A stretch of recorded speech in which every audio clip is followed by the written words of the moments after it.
내가 그 문자를 받았을 때 나는 땀에 젖은 작업복을 입은 채로 노트북 앞에 앉아 있었다. 베트남 남단 작은 공사 현장 사무실.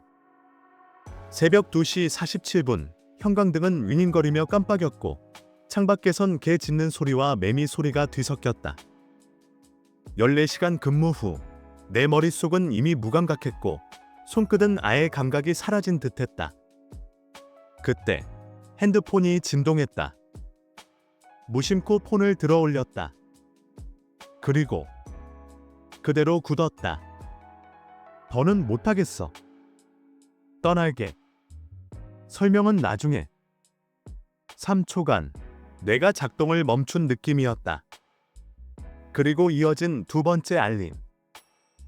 잔액 13,205원 공동명의 계좌. 어제까지만 해도 거기엔 1억 4천만 원 가까이 있었다. 나는 화면을 뚫어져라 바라보다가 문자의 끝에 붙은 이모티콘을 봤다. 작게 웃고 있는 얼굴. 웃는다고. 그 순간 무언가 안에서 탁 하고 부러졌다. 하지만 난 아무 말도 하지 않았다. 폰을 조용히 내려놓고 자리에서 일어섰다. 말 대신 샤워를 선택했다. 땀 때문인지, 더러움 때문인지, 아니면 뭔가를 씻어내고 싶어서였는지는 모르겠다.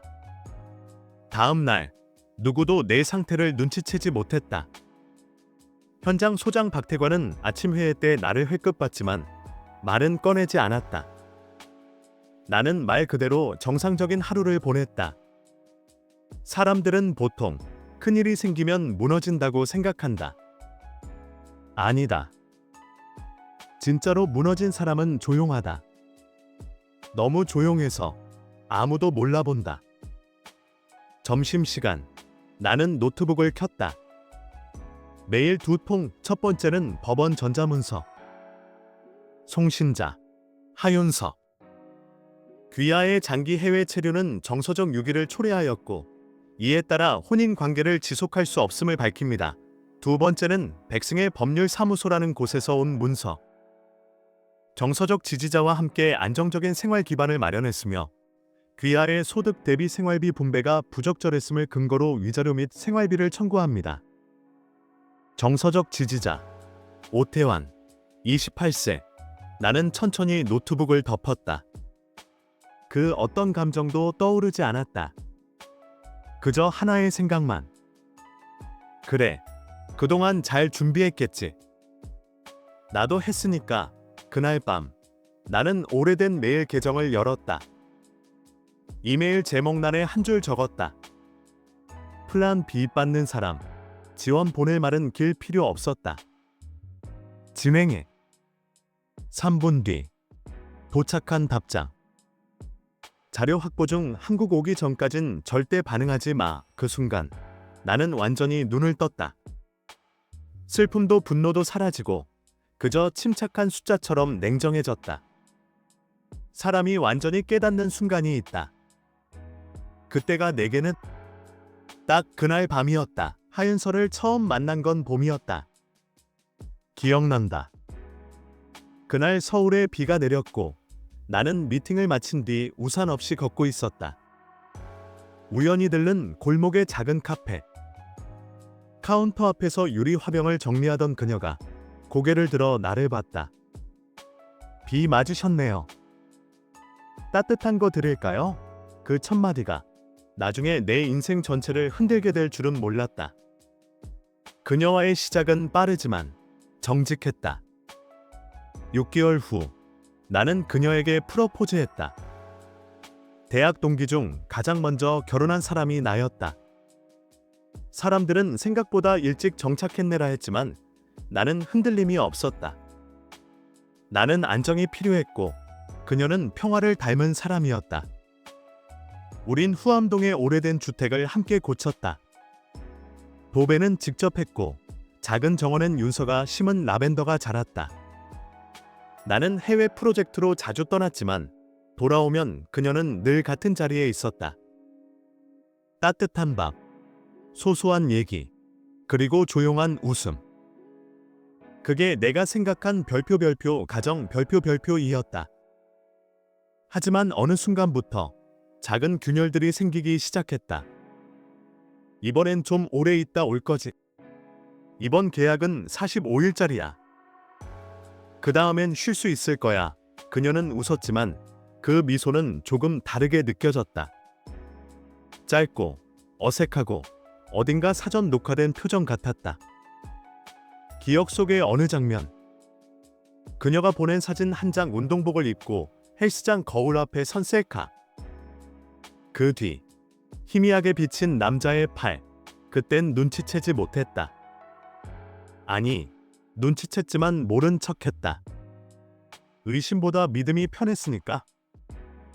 그녀는 어느 순간부터 영상을 켜지 않았고 메시지의 온도는 낮아졌다. 보고 싶다는 말 대신 잘 지내 가왔고 사랑에는 사라졌다. 출장 나가기 전날 밤 나는 집 앞에 낯선 수요부를 봤다. 운전석에 누가 있었는지는 보이지 않았다. 그날 밤 윤서는 이상할 정도로 다정했다. 도윤아, 이번엔 몸 조심해.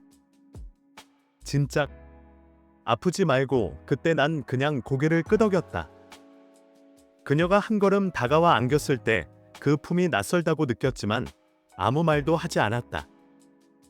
내가 몰랐던 걸까? 아니면 그녀가 너무 조용히 달라졌던 걸까?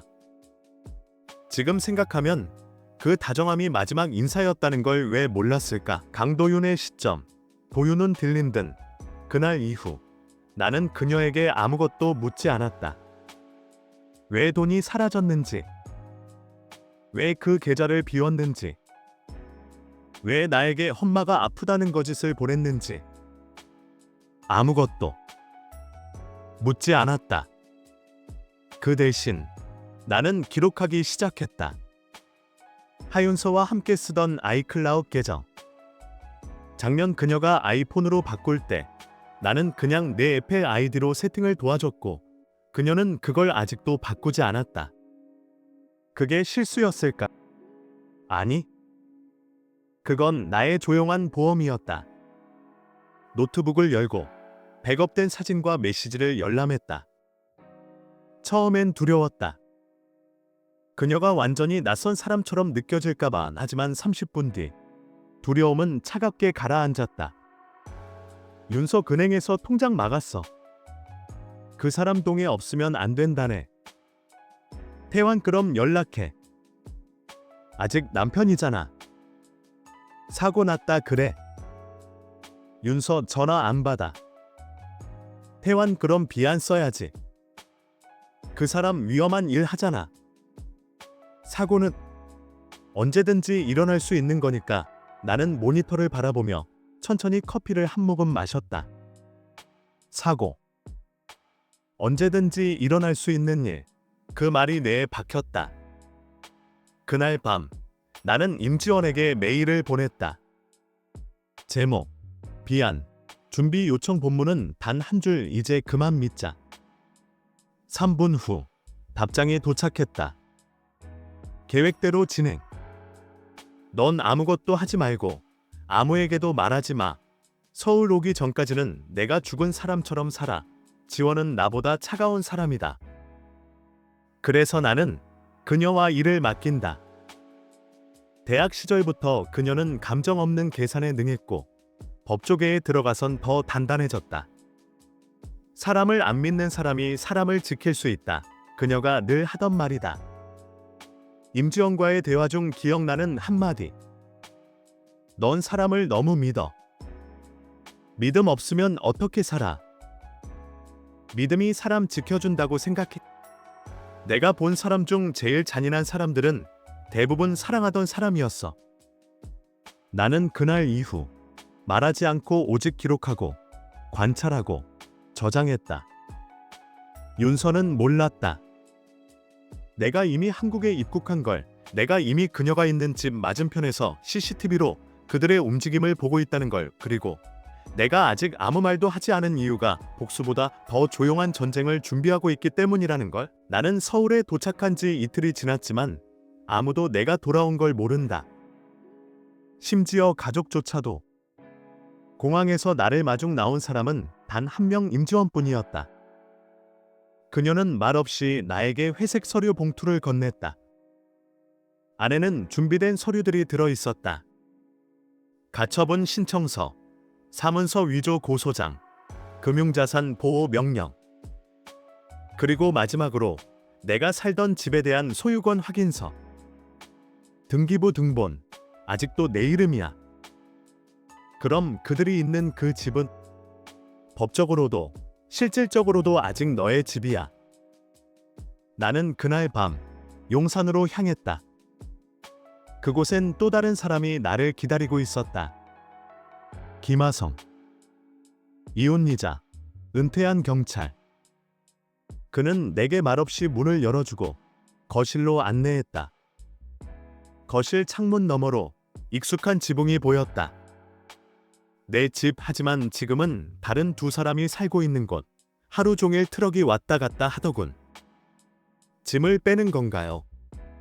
응, 비싼 것부터 먼저. 오늘은 거실 가구와 피아노. 그 피아노는 어머니가 준 건데.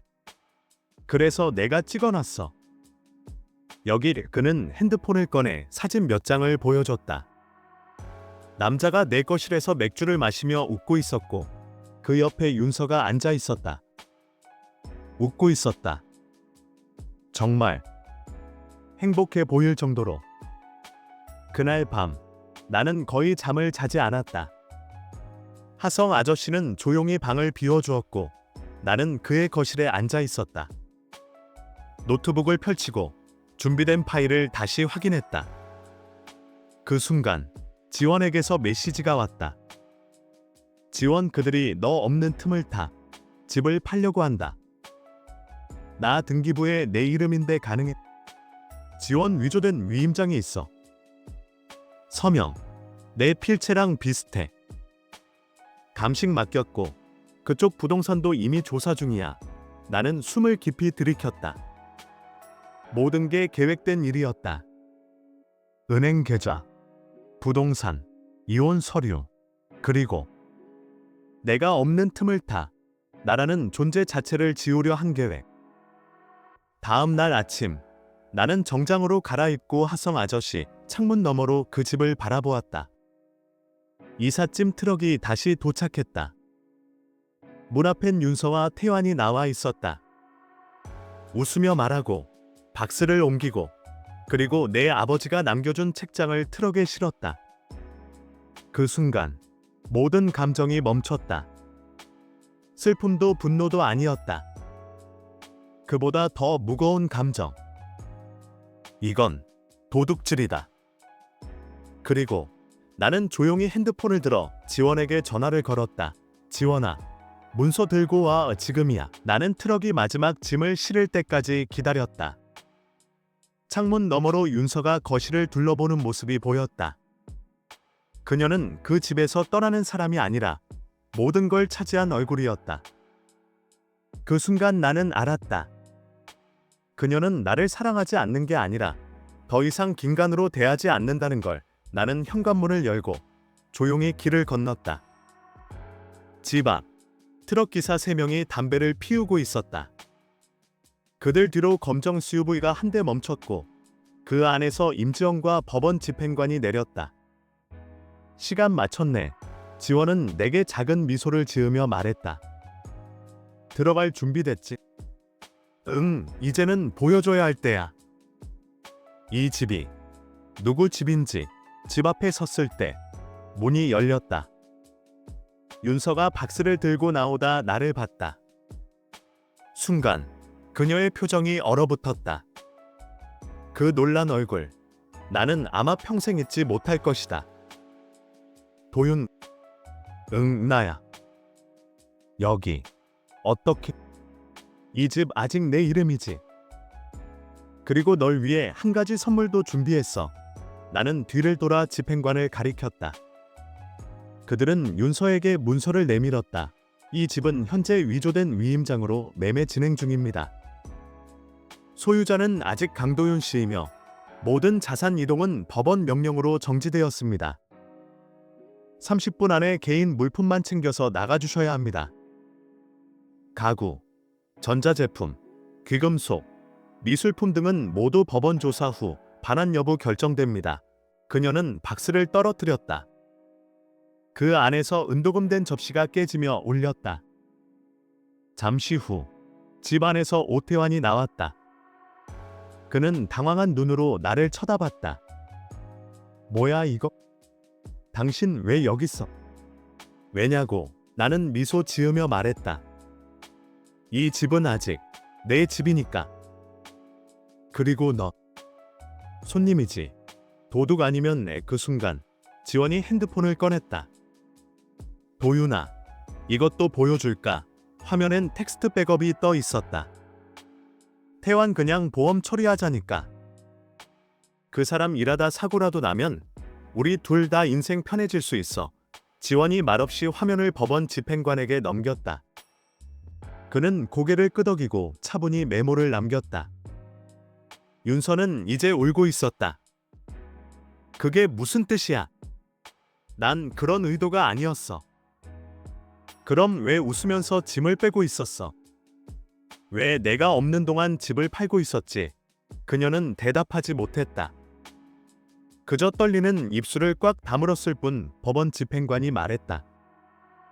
개인 소지품만 챙기세요. 그 외의 물건은 조사 후 반환 여부 결정됩니다. 현재 이 집은 법적 보호 대상입니다. 나는 그들이 집을 나서는 모습을 말없이 지켜봤다. 트럭은 출발하지 못했다. 법적 명령으로 모든 자산 이동은 중단되었으니까. 하늘은 맑았고 나는 처음으로 숨을 깊게 들이켰다. 돌아왔다. 그리고 다시 되찾았다.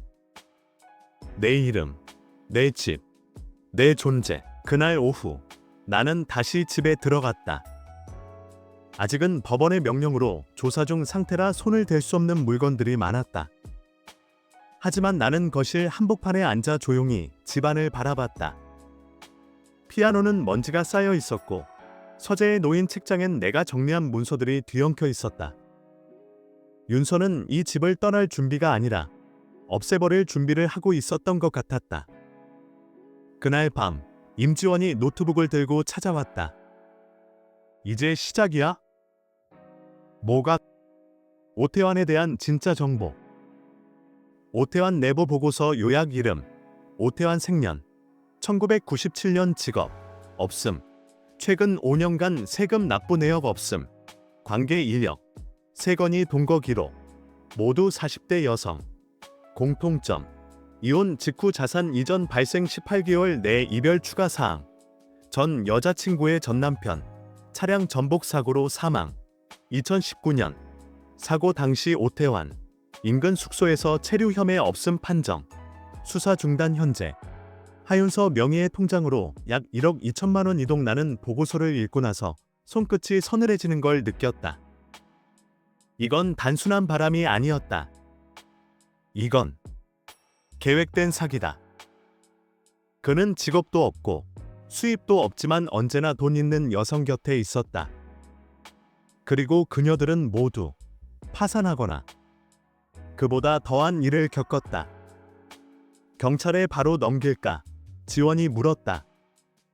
아니, 아직은. 왜? 그가 또 누굴 노리고 있는지 알고 싶어. 그게 끝이 아니라는 느낌이 들어. 내 노트에 남긴 메모. 준서가 오태환을 만난 시점. 그 전에 다른 누군가와 접촉한 기록은? 그녀는 피해자였을까? 공범이었을까? 그날 밤 나는 처음으로 윤서를 불쌍하다고 느끼지 않았다. 그녀는 분명히 알고 있었다. 그 남자의 정체를. 그럼에도 불구하고 선택했다. 함께 도망치는 걸, 함께 나를 지우는 걸. 나는 서재에서 낡은 사진첩 하나를 발견했다. 거기엔 윤서가 나와 함께 웃고 있는 사진, 그리고 그 옆에 메모 하나가 끼워져 있었다. 변하지 말고 돌아와. 나는 여기 있을게. 2017. 강릉 여행 중 나는 그 쪽지를 찢지도 않았고 돌려놓지도 않았다. 그냥 덮었다. 이젠 아무 의미 없었다. 지원은 말없이 내 노트북 화면을 응시하고 있었다.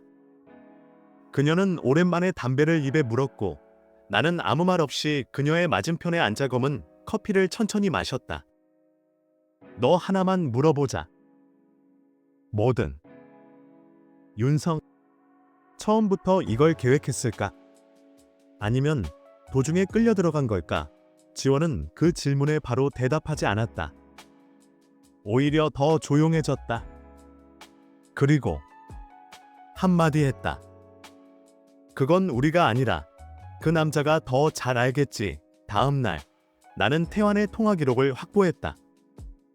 그가 자주 연락한 번호, 그중 반복적으로 등장한 이름 하나. 박진수 검색해봤다. 공식적으로는 중고차 매매업체 대표. 하지만 비공식적으로는 법적 회색지대에 있는 사설 자산 컨설턴트. 지원의 조사 파일 요약 이름, 박진수 활동, 불법 명예 대여, 위임장 위조, 자산 분산 조작 연관 사건, 2019년 대전, 이혼 소송 중 부동산 명예 은닉 2020년 김해, 사망보험금 수령 시 위조 계약 현재, 하윤서 명의의 전자 위임 계약 파일 조작 내역 발견됨 IP 주소, 박진수 사무실 위치와 일치나는 무겁게 24 쉬었다. 윤서 혼자가 아니었다. 그리고 태환도 단독 범행이 아니었다. 이건 단순한 가정 파괴 사건이 아니라 하나의 시스템이었다. 감정, 사랑, 결혼. 이 모든 걸 자산으로 보고 그걸 분해해서 탈취하는 구조. 이제 경찰에 넘길까? 지원이 다시 물었다. 이번엔 내가 먼저 고개를 끄덕였다. 응, 근데 그냥 넘기진 않을 거야. 무슨 뜻이야? 나는 노트북 화면을 그녀 쪽으로 돌렸다. 화면엔 CCTV 영상이 떠 있었다. 집안 거실에서 박진수가 윤서에게 무언가를 설명하고 있었다. 문서들 위에 사인을 유도하며 이걸로 충분해. 이건 단순한 민사 문제가 아니야. 형사 사건으로 바뀔 수 있어. 내 일지의 한 줄 윤서를 감싸고 있는 그림자는 한 명이 아니었다. 그리고 그들은 내가 끝까지 추적해올 거란 걸 몰랐다. 오태환이 사라졌다는 소식을 들은 건 그날 저녁 뉴스 기사 제목을 통해서였다. 유력 이혼 소송 관련자, 경찰 조사 앞두고 잠적 수천만 원 이체 의혹, 해외 출국 가능성 수사 중 그는 사라졌다. 전화, 계좌, 통신 기록 모두 끊겼다. 나는 그 소식을 듣고도 별다른 반응이 없었다. 이미 예상했던 수순이었다. 그는 늘 그렇게 18개월을 넘기지 못했다. 사랑을 말하고 자산을 옮기고 그 다음에 사라진다.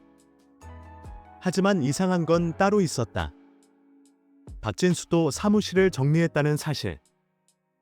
CCTV, 계약 파일 백업, 전자 위임장 추적 모든 걸 확보했는데도 그는 경찰 조사 전날 사무실 기기를 폐기하고 사라졌다.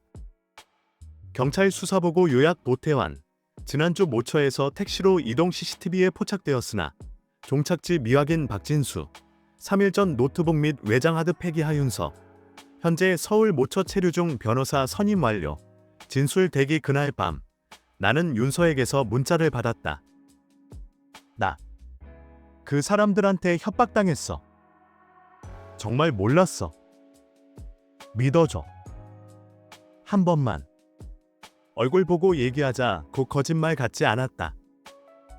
하지만 진실 같지도 않았다. 그녀는 스스로 피해자가 되기엔 너무 많은 걸 알고 있었고 너무 침착하게 움직였었다. 나는 답장을 보내지 않았다. 대신 다음 날 새벽 경찰서에 진술서를 제출했다. 첨부 파일엔 영상 3건, 이메일 캡처 12건, 계좌 추적 보고서 1건, 그리고 내 손으로 작성한 진술서가 있었다. 진술서 중 일부 내가 원하는 건 단 하나입니다. 진실을 끝까지 밝히는 것 감정도, 복수도 아닙니다. 다만 누군가의 인생을 이 구조로부터 지키기 위해서 나는 끝까지 쫓을 겁니다.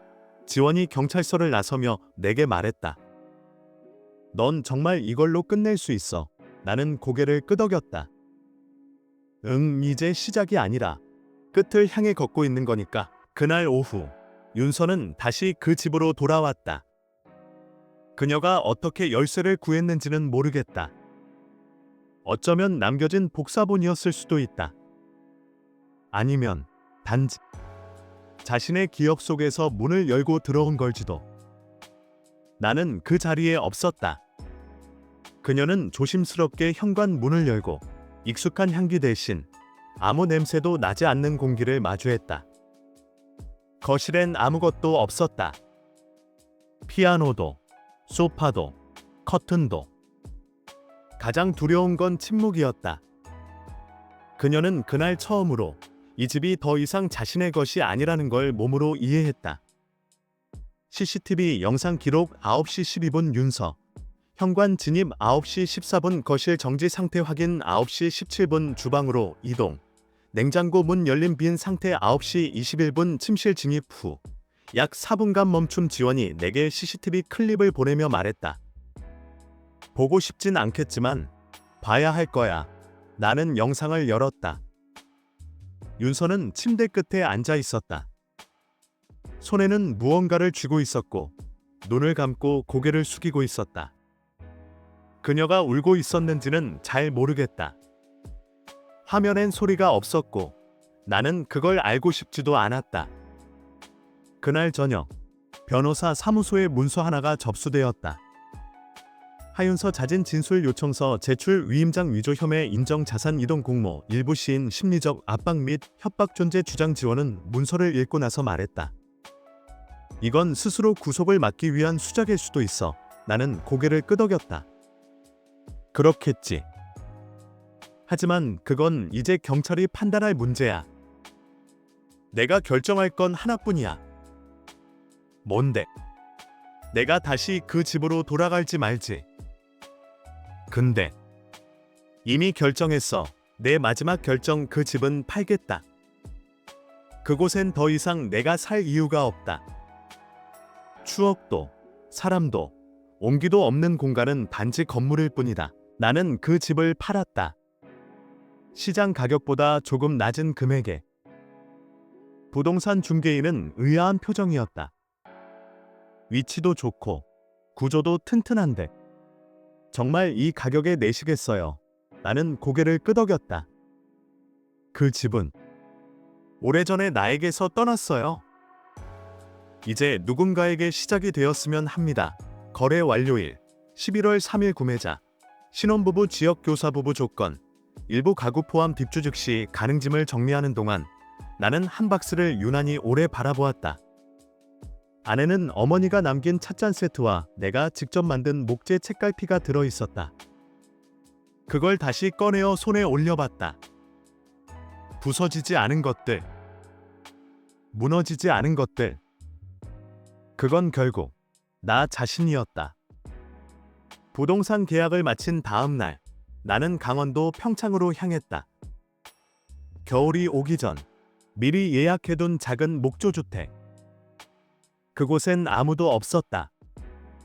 하지만 나에겐 조용한 산, 느린 바람, 그리고 다시 시작할 수 있는 하루가 있었다. 첫날 밤 벽난로에 불을 지피고 책상에 앉아 편지를 썼다.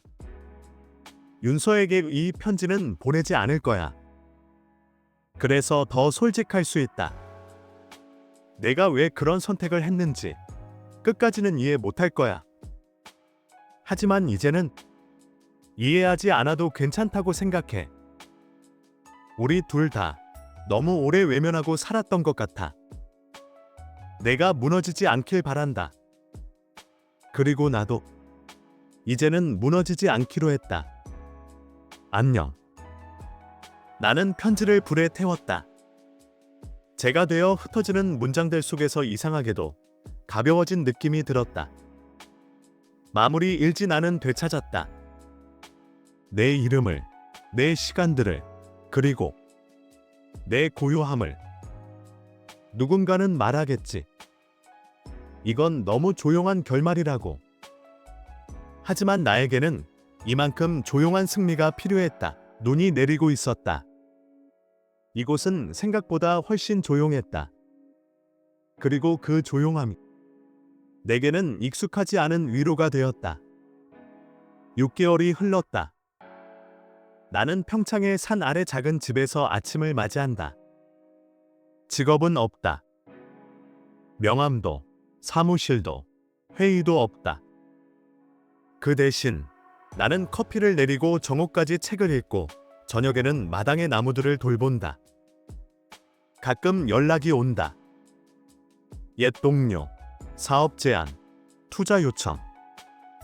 그리고 그중 하나는 한 캐나다 건설사의 프로젝트 컨설턴트 제안서였다. 출장은 적고 단기 계약입니다. 당신의 경험이 필요합니다.